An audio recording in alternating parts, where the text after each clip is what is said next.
there's work that we've been doing for, actually it's a fairly long time now, in trying to understand traffic flows in large cities. We started with Seattle, and we've been collecting now data in a large number of other cities.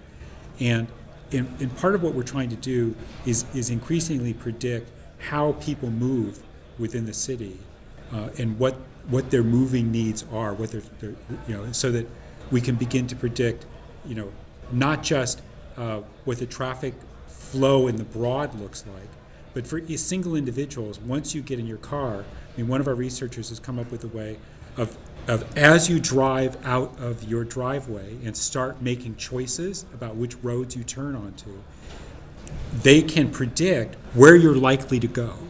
Really? Okay, so it's called predestination, and the idea is that they as you look at the kind of driving an individual does, you start to recognize patterns in the way they drive. So you learn where they most often go based on the kinds of turns and the roads that they're taking.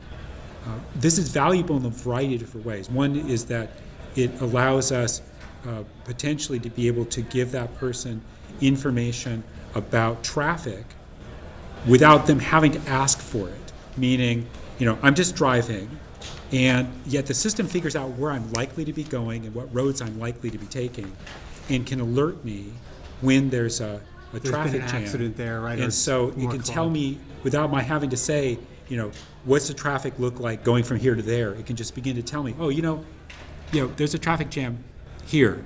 That's information you probably need to know. And it's very targeted, because it's not, if it's too generalized information, or giving you it's based on your patterns. So the predestination system is actually based on both your personal information, roads that you've traveled on before, information that they've gathered, but it actually also includes a lot of general knowledge about roads and how people drive on them.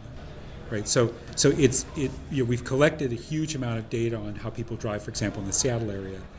So that general data, taken with your personal information, allows us to do a pretty darn good job of predicting. And in fact,